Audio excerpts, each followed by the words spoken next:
Hi, welcome to How's Your Sex Life, the show about real people and real sex. I'm Dr. Rhea, psychologist, marriage and family therapist, and certified sex counselor. The mission of my show is to provide reliable information about relationships and sex to people of all ages, abilities, orientations, and lifestyles. People like you.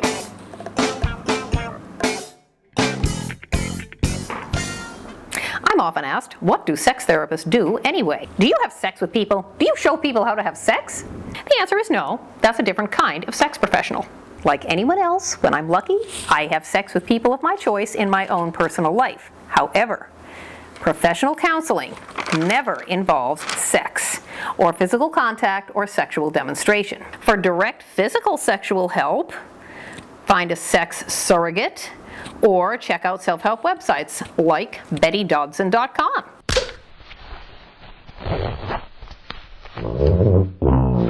The most common problems presented to sex therapists, the top two, what's called, I think erroneously, low desire, and what's called erectile dysfunction. Uh-oh. Low desire is not actually low desire. We can't call it low desire because there is no scientifically established amount of desire that you should have. What it really means is the two people that have been together for a long time have different amounts of desire. It's lower than you want, or it's lower in this relationship than it used to be.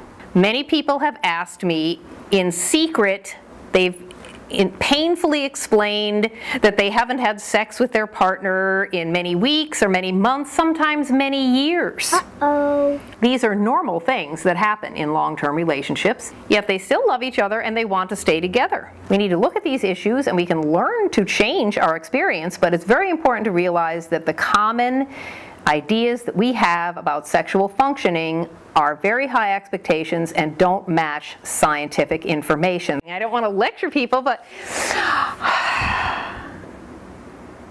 I often say, you don't have low desire, you have low desire for him.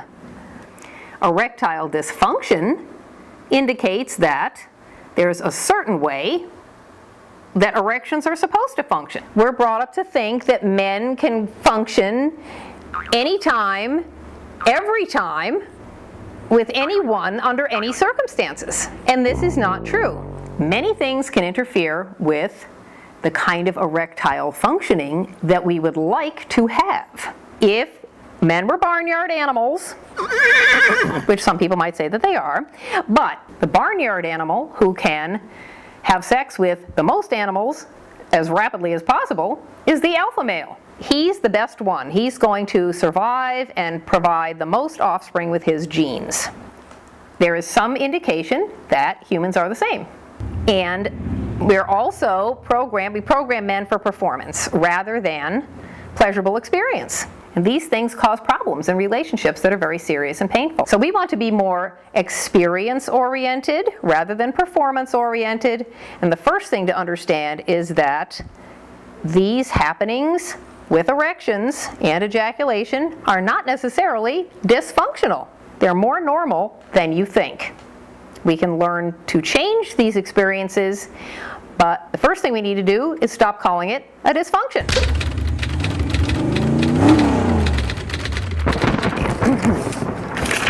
This email question from Paul in California is a common one.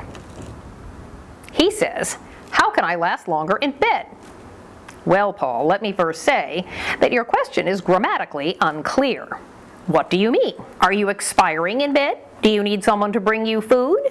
I'm going to assume, Paul, that what you really mean is, how can I maintain an erection longer during intercourse?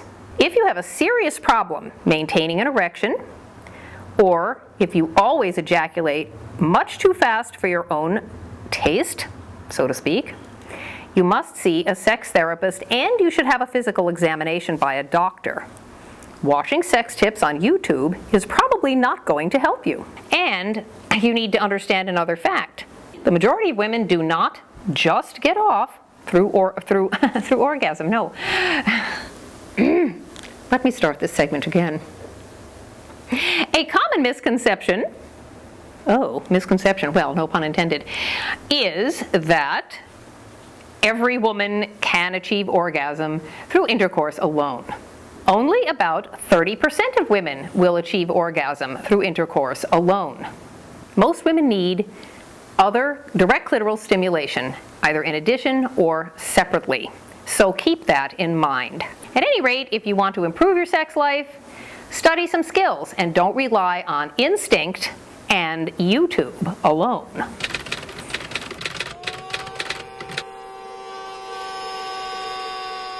Here's another fabulous question from Carol in Colorado. She says, "Dear Dr. Rhea, I recently met a man I really like, but he has a disability.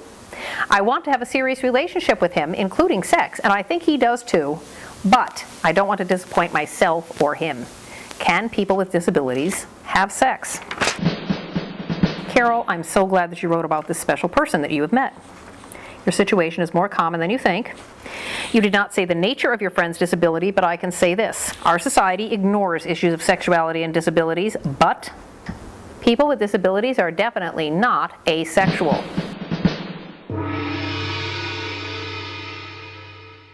Physical and mental disabilities vary, and each person's experience is individual. I encourage you to talk to your friend openly and kindly, and do research about your friend's disability if need be. And log on to my website for links to information about sexuality and disabilities. For now, I will leave you with this quote from a physically impaired college professor who I recently met. She was talking on a panel and discussing how disabled people are often correctly viewed.